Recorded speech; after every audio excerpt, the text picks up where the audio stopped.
Good morning, ladies and gentlemen. It's 9:40 in London in the UK. I woke up this morning before 9 o'clock. I was really pleased because I've got a client today in London at 1 o'clock, so it gives me a lot of time to relax, prepare and have a great session with my client. So I woke up this morning and I checked in, and I woke up feeling nervous. I woke up feeling anxious. I woke up with the anxiety in my stomach and with the conversation in my mind. I woke up with a fear of living, and I woke up with the fear of dying, and I woke up with the fear of staying the same way that I am. And I woke up with the excitement and the fear of growing and changing and potentially helping millions of more people, men and women, who have got anxiety to live their goals and their dreams and to follow their hearts and not their head. So I want to tell you my story again from the beginning. It originates back to when I was young and I was in the kitchen and my mum was getting me ready for school. These were the days when I had more hair than I've got now, but I'm better looking now. I've got a six-pack now, but that's for another story. So my mum was doing my hair, putting on my school shirt, my tie, getting me ready to go to school, and I felt absolutely terrified. I felt nervous, I felt sick to my stomach, I was frightened of living, and I was begging my mum to keep me off school. I said, "Mum, can I stay off school today?" My mum said, "No, we can't, we'll be in trouble. I'll let you stay off a couple of days before, so you have to go." And I said, "Please, Mum. Please, I feel sick, I've got a stomachache, I've got a headache." I lied, anything I could do to get off school. I was frightened of the anxiety in my stomach. I felt ashamed. I didn't want to talk about it. All the fears kicked in, the morning anxiety. I was frightened of going to school in case I got bullied. I was afraid to go to school in case I got exposed, in case everybody knew that I had anxiety in my stomach, that I felt nervous, that I didn't feel comfortable, that I was frightened of my own emotions. I was ashamed of my own emotions, and I was ashamed that I was afraid, and I thought that I shouldn't be afraid. It's not normal. Normal people don't feel fear in their belly in the morning. They don't feel fear at all. They don't have social anxiety. They're not frightened of eye contact. They're not frightened of getting awkward and stumbling over their words. They're not frightened of not passing their exams and being made to feel the dumb one and everyone laughing at them. So I was frightened of the school teachers. I was frightened of everything in that morning, and I didn't want to face those emotions. I wanted to go back to my warm, comfortable bed. So when I woke up this morning, what's changed for me in all those years is I said, thank you, Lord, thank you, God, for blessing me with another day. Thank you for giving me the strength yesterday. Thank you for giving me the strength to get through another day. We're going to have a great day today. And I'm going to honor this anxiety, and I'm going to tell the whole world how I'm feeling, because I'm okay with what they think. I'm not invested in what they think, I'm invested in following my heart, which is to teach people how to be honest about fear, about anxiety, to have a good relationship with it, and then to move forward and live their dreams. The anxiety's gone now. I don't feel the anxiety because I'm in my heart, I'm doing what I love, which is speaking, which is teaching, which is inspiring, which is motivating, which is educating, which is connecting, which is being on the same level as everyone. And then I thought about this. All my heroes, all your heroes, all our heroes felt frightened to go to school. All of them did. They all felt what I felt. They all got bullied. All of them. Joe Kawasaki got bullied. Mike Tyson got bullied. All of them. George St. Pierre. Everyone. Les Brown. Tony Robbins. So many names. Everyone who's successful, everyone who is an introvert, everyone who is intuitive, everyone who is empathetic, everyone who is sensitive, kind, they got bullied, they got broken down. But they come back. They come back stronger. They come back with forgiveness, and they become successful. They become successful financially, mentally, emotionally, spiritually, and they transform so many people's lives, including mine and yours. So my story is to tell people that got bullied, that got damaged, that got disenfranchised, that got broken down, that got outcasted, that got judged, that got put in a box, that got told that they're not good enough, they're not enough, they're not smart enough, they're not educated enough to say, get back up, you can be successful. If you've got the courage, if you've got the will, if you want to succeed more than you want to breathe, if you're more scared of not succeeding than you are failing, you're going to be successful. So you face the anxiety, you honor it, you appreciate it, it's part of being human. What you do with it counts. The coward and the hero both feel fear. They both feel frightened of living, and they both feel frightened of dying, and they're both frightened of staying the way they are, and they're both frightened of changing at times in their life. But the difference is how they respond. The coward, he feels the fear and he runs away. And I've done that many times in my life. I've been a coward, so I know what it's like to be a coward, where the hero says, I'm not having this anymore. Like I did at school when the kids were bullying me and threatening me and saying they're going to shoot me and they're going to stab me and the kid was saying to me, Jonathan, after school we're going to batter you. And I said, no, I want to die now. I want you to kill me now. I can't wait till after school. That's too long. That's 2 hours. It's too much time. Kill me now. I want you to kill me now. And he was terrified. He was in shock. And they said, he's crazy. And I said, I am crazy. Tell me something that I don't know. I'm stupid, I'm dumb, you're going to kill me, you're going to shoot me, you're going to rob me, you're going to humiliate me in front of the whole classroom, the girls, the guys. I want it now, do it now. I stood up to fear. I stood up to fear in the face of fear, and the bully got scared and said, oh, this guy's crazy, and they left me alone. And then I said to another bully another time, I said, hey, how are you doing? I said, we should be friends. We should be friends. And he said, you're crazy. I know how to stand up to fear because I've done it thousands of times. When you own it and you stand up to it, there's no fear because you're in your heart. You can't be hurt. You can't be betrayed. You can't be bullied. You can't be blackmailed. You can't be shamed because you're not frightened of it. You're not afraid to be afraid. And that's when the voice quietens down. It says, oh no, he's onto us, she's onto us. He's not frightened no more. We can't bully him with these intrusive thoughts, with these horrible, tormenting, blackmailing, lying thoughts that destroy people. So when you stand up to fear, you get more relaxed whilst being afraid, then it goes away. Boxing taught me this. I was so frightened when I first walked into the boxing gym. I was frightened of living in that moment. I was terrified of dying. I was terrified of getting knocked out and all the guys in the gym saying, he's weak, he's not a man, he's this, he's that. I was frightened. As a grown man, I wanted to call my mum crying and say, Mum, please rescue me. Please, Mum, come and rescue me. I don't want to do the sparring. I apologise for saying that I'm tough, I'm this, I'm going to be a tough boxer. I'm not a tough guy. I'm not a tough guy. I don't want this fear. I was terrified. Fear is a very humbling thing. I don't care how strong you are, how big you are, the biggest, strongest men, when they're frightened enough, they'll be crying for their mums. No different to me. That's a beautiful thing. That's very humbling. But of course, with more courage, with mentorship, with calming down, with telling yourself, I'm going to face death right now. I don't know what's going to happen. But if I don't face this fear, I'll be dying inside. I'll be living, but I'll be existing, and that's no way to live. I lived like that for the first 15 years of my life because the damage that the bullies done to me, because of what they said to me, because of what they didn't say, because of how it made me feel. Abandoned, not loved, not good enough, and major trust issues. I didn't trust myself. I didn't trust my own heart because my mind got in the way and bullied me out of following my own heart. So when I got into the ring and done the boxing, first time I'd done it, I was dreadful. I got humiliated. I couldn't fight back. I froze up in the ring and got embarrassed, and the guy was hitting me and looking at me like, what's wrong with this guy? I'm frightened, that's what's wrong with me. I'm terrified. I'm coming from a damaged place, being bullied and humiliated by the whole school. That's what's happening. This is trauma. This is my fight or flight response. But I'm owning it. I'm not hiding from it. All the people that criticise me, they didn't have the courage to do what I'm doing. They wouldn't even go near a boxing ring. They wouldn't even pick up a pair of boxing gloves. I'm brave. The bravest man in the room and the most bravest woman is the most frightened person.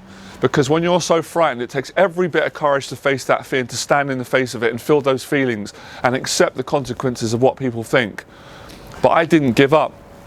I got back on the train on the Bakerloo line on the way back to my nan's, and I was heartbroken that I fell apart and the fear beat me. But I said, you know what, I'm going to come back stronger. I'm going to do the sparring again. And I kept doing the sparring and I got better. I got less afraid, less anxious, more present, more calmer, and I could work the jab. And then I could work my combinations, and I couldn't believe the difference, the transformation. Fearless. I was fearless after a few months after the mentorship and listening to the trainers and getting in and facing that feeling, learning about that feeling, exploring that feeling, understanding fear, understanding anxiety, understanding the mind, understanding emotions, understanding stories. I learned all these lessons again in the boxing ring. And I overcome that fear of being frightened of dying and frightened of living. I was living, I was loving it. I come out the gym and the trainer said to me one day, well done, and I cried my eyes out on the way home because it felt so good to get that love and approval from a good person, a strong man, a good mentor, a teacher. Because I had to win the respect. Respect had to be earned. And I beat the fear. So when I beat the fear in the boxing and the sparring, it wasn't just beating it in the boxing, I beat it in every area of my life. It helped me to heal from the past, every single area, financially, mentally, emotionally, all my insecurities with women, that no woman would ever want to date me because I'm not good enough, I'm not attractive enough, I'm not rich enough, I'm ugly, they wouldn't stay with me, they wouldn't love me. It's all lies, it's all tricks. It's all fear's way of tricking you to make you suffer and make you believe it. If you believe it, you achieve it. I didn't believe the lies no more. Because I just go back to facts and say, well, if that's true, if no woman ever loved me, ever stayed with me, well, what about the girl at school who wrote me a love letter and was absolutely beautiful and attractive and got her friend to come and give it to me at class? And when I opened the letter, it said, "Dear Jonathan, I really like you. Would you go out with me?" I couldn't believe it. I couldn't believe it. It made my day. So that's not true then. What about so many women that said I was good looking and said to my mum, "Your son is handsome. He's such a handsome guy." Mum said he's taken him. That's just a joke. But that's true. So it's lying. But it's very strong in its lies. And that's what bullies do. They lie. They put lies into you. And you've got to exercise them out. And you've got to become successful. You've got to live your dreams. If you don't live your dreams and follow your heart, it's going to take a long time to overcome bullying. Then you get to a place where you say, "I want to forgive them." And God helped me to do that. And I recite this story with humility, with gratitude, as you can tell, with joy. And I can let go of the hate and the anger of what the bullies done to me. The bullies transformed me. They broke me down at first. They destroyed my life. They made me suicidal. They made me think about killing myself. But I didn't do that because of the grace of God and good people like Les Brown and having the courage that my dad installed in me and having a determination. Because I got bullied, not despite it, because I got broken down, because I got made to feel worthless at times, poor, broke, not good enough, ashamed. I need to hide away. I need to hide from the world because I'm a disgrace. It's not true. So because I've been in those places, that's where my strength comes from. I'm only this strong because I've been so weak. I'm only this brave because I've been so afraid. So it's possible. It's possible for any man or woman of any age. They can live their dreams right now. It's not true. The voice is going to come in and say, "Oh, Jonathan's just saying that." I'm not just saying that. It's possible. That's the fear. That's the lies. But you've got to face the fear. So when you get up and you face the morning anxiety, like all my clients are doing on the 1-year program, you're living it. It's very, very simple. Either you're living your fears or you're living your dreams. And it goes back to daily discipline. And if you can be kind to people, you are living a dream life, because it takes a lot of courage to be kind to other human beings when people have been unkind to you, unjustly, unfairly, when they've been evil to you. That takes every bit of courage. It takes just as much courage for all of us, myself included, to be kind to other people consistently, when people have been so nasty and unkind to you. But the truth is, we've all been like that at times, myself included. We've all been unkind, whether we realized it or not. So at some point I realized that everybody needs forgiveness, but it doesn't make it right what the bullies have done. But it is a gift. It is a blessing in disguise if you have awareness, if you have mentorship, if you can follow your heart. If you don't follow your heart, then you won't see it that way, because you're going to see it from the mind's point of view, and the mind's going to say, "It's terrible, these things shouldn't have happened to me, it's because I'm not good enough, I deserved it, I'm terrible, other people have had a great life, they don't have the issues that I have." And it's not true. Everybody's got issues and everybody's got fears. And everyone's been bullied by someone, but not everybody responds in love. Not everybody responds in gratitude, in discipline, in dedication, in devotion, in motivation, in education. Not everybody responds in that way because they listen to fear. They're so frightened of the feelings and the emotions and the story that they feed into it. The last video I did is, what's your story? Our mind, there's two stories going on, the one in our mind and the one in our heart. I encourage people to follow the one in their heart. It takes a lot of courage. It's worth it. It's worth it. Because if I would have followed my head for the rest of my life and the bullies and what they told me, I wouldn't be living the life that I am now. I wouldn't have the courage to speak. All the best speakers in the world were frightened of speaking at one point. They got traumatized. These are uncomfortable truths, but most of the trauma was from their parents or a parent or a school teacher. Someone they loved and trusted said, "You're stupid, you shouldn't speak, shut up, quieten down." I had it done to me. Now I don't stop speaking because God's given me a voice and I'm going to keep using it. I had to risk my life to speak because I was told if you say one word, we're going to kill you, we're going to shoot you after school, we're going to stab you. That puts a lot of fear into a young kid. Now I'm not frightened of it. I'm not frightened of it because I'm not frightened of it. I've faced it so many times. I feel grateful. And obviously these are things that happened in the past. And it takes even more character. It takes more characters to say, "You know what? To anyone you've bullied, if you can, I am genuinely sorry for bullying you. I feel terrible. Please accept my apologies. And if you don't accept my apologies, I really understand it. I'm still sorry for what I've done. That takes every bit of character. And I think all of us in our heart, we've all got that somewhere that we need to do, whether we do it in our prayers or we do it to the person, that's possible. So accepting someone's apology as well. A lot of the bullies that bullied me later on, some became friends, some apologized, I apologized. So saying sorry takes a lot of strength, you know, but also, will you do that for yourself? So all these things, you know, all these things, and people used to say to me, you're so deep, and you know, that's how God made me to be. I'm glad I'm deep. Oh, you're so sensitive. Well, I'm glad I'm sensitive. Makes me a good person. Makes me able to love and be kind and be empathetic of other people's feelings. I'm glad I'm all these things. Next, what else? Oh, you're so tall. Oh, okay, I'm glad I'm tall. Anything else? Anything else? Anything more you got to say? It's because you're scared to live your dreams. It's because you're ashamed that you can't be deep. You want to be deep, deep down. You don't have the courage that I've got. You want to be kind, but you're unkind to people. That's really the truth here. Let's talk the truth. Let's do away with the small talk for a second. So all these things, all these stories have got to come out. They're all truths. They're all from the heart. It doesn't really matter how they come out. It doesn't matter what order. And when you wake up in the morning anxiety is trying to stop you speaking the truth in a way that is healthy, that is kind. It doesn't come from an aggressive place, but from a passionate, calm place. So the boxing, the running, the dieting, the cleaning, the good values, the good ethics, the thanks for the coffee, the good manners, how are you today, the kindness, the forgiveness, all these things, all these values, they make a man of you. They make you a strong man in, not in fear, but in love, kindness, respecting women, respecting your parents, treating people well, treating your fellow man well, apologizing when you're wrong. And don't let that voice kick in. I just heard it happens to me. Oh, no one can do that. You'd have to be perfect to do that. Well, none of us are perfect. We need forgiveness, but we can still do that and get better each day. So you wake up in the morning, and if you want to get past your anxiety, how can I help someone? Les Brown's teaching. How can I make an impact on someone? That's amazing. Most people don't even think like that. They don't even feel like that. I was one of them. I didn't. I was ignorant. I was insecure. I had to change. I had to listen to people that knew more than me and take instruction and not think that I know better than them when I didn't.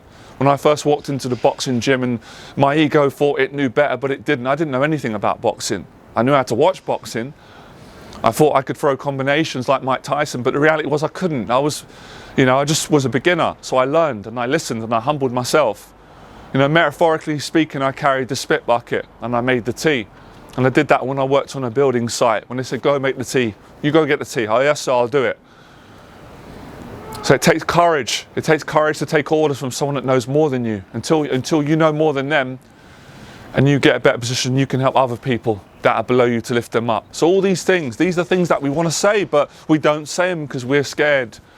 We fear what people are going to think. But when you live your purpose, when you live in gratitude, when you've got humility and discipline, it's not even like, oh, I don't care what they think in an angry way. It's like, I've got no emotion. I've just got gratitude. You love them. You appreciate them when they say nasty things. Because every time someone says something nasty about me on YouTube or in person, it makes me smile. Because it reminds me of the days where that would have petrified me. That could have put me in suicidal thinking immediately. That will put me in hopelessness. That will put me in abandonment, straight away abandonment, in an abandonment space. Because I hadn't built the character yet. I didn't follow my heart. I didn't get around good people, good mentors, men and women, strong people, strong characters, disciplined people, accountable people. I didn't build that in myself because I made excuses. I blamed anger, resentment, pain, blaming everybody, but not taking responsibility. So it makes you appreciate. Of course, you're not going to hang out and have Sunday dinner with them with that sort of attitude and that level of being evil, but you generally feel compassion for them because they're not in a good place.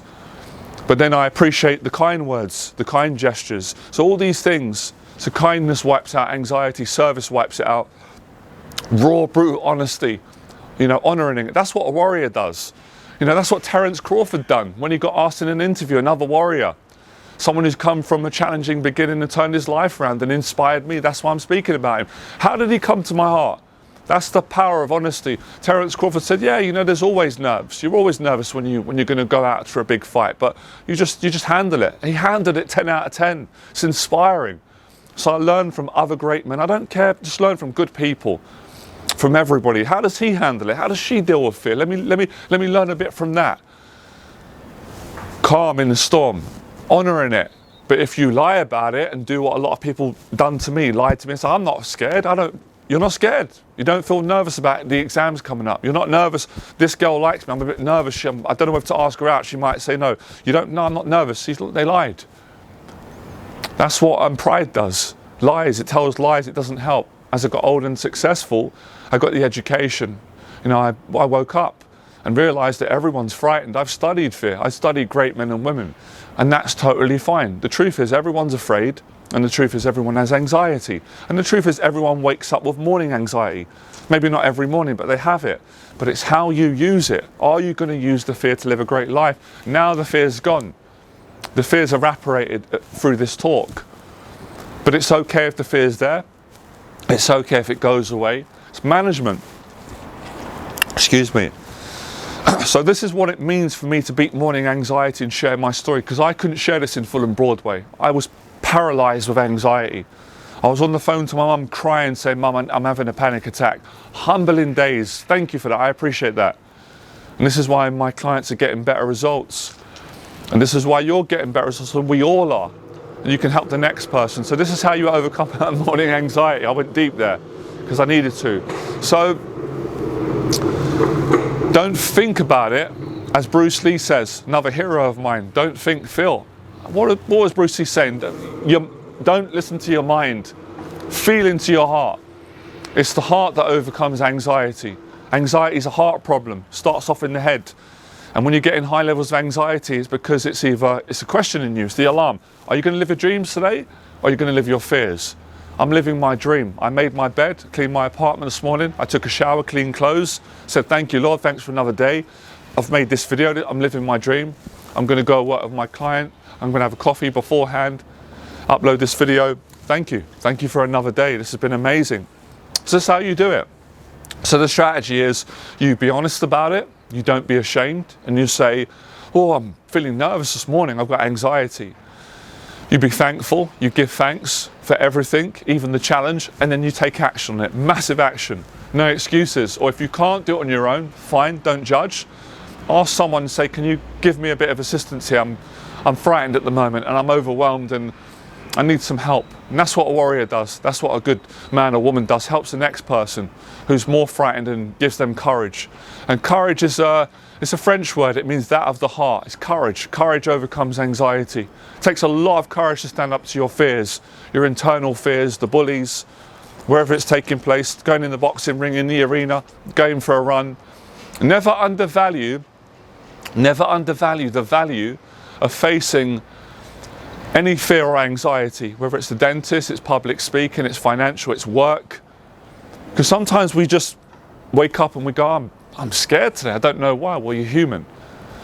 So keep facing it, keep understanding it. And that's been my fascination all my life as a kid, even as an adult. So when people say to me, I don't know what to say, I'm going to run out of things to say. Well, you've got to run out of things to say 2,000 times until you no longer fear running out of what to say. And that's why I can speak for England, Scotland, Ireland and the whole world. Because I got beaten down and bullied and hurt so bad. Forced me to speak the truth and live my dream. I love speaking, you can tell. I know you love speaking. Every client I've ever mentored loves speaking. But usually they're buying into the voice that says, I'm not a good speaker, I'm an introvert. What's that got to do with it? I'm an introvert. I come from a shy background, that's why I'm a good speaker. So being an introvert is no excuse. It's all part of fear's way of tricking you. Introverts are the best speakers in the world. All the introverts are the best speakers. And extroverts are the best at what they do. So don't believe the lies. Just because you have anxiety in your belly in the morning or in the evening, do not believe the lies. Challenge the lies with the truth of following your heart in whatever area you're trying to excel in. This is the teaching. It's very simple. It's very simple. It's a 3-step process. Be honest about the fear, whatever area it's showing up, whether it's the morning, the afternoon or the evening, whether it's financial, it's love, it's relationships, it's health, it's diet, it's creativity, wherever the fear shows up, give thanks and face it. Face it head on. or face it gradually, whatever works better for you. If you can't do either, put your hand up and say, I need some help right now. It takes so much strength to say, I need help. That's what you're doing when you ask for a mentor. So that's it. I appreciate the talk today, and I'll see you in the next video. Have a great day, all right? Bye.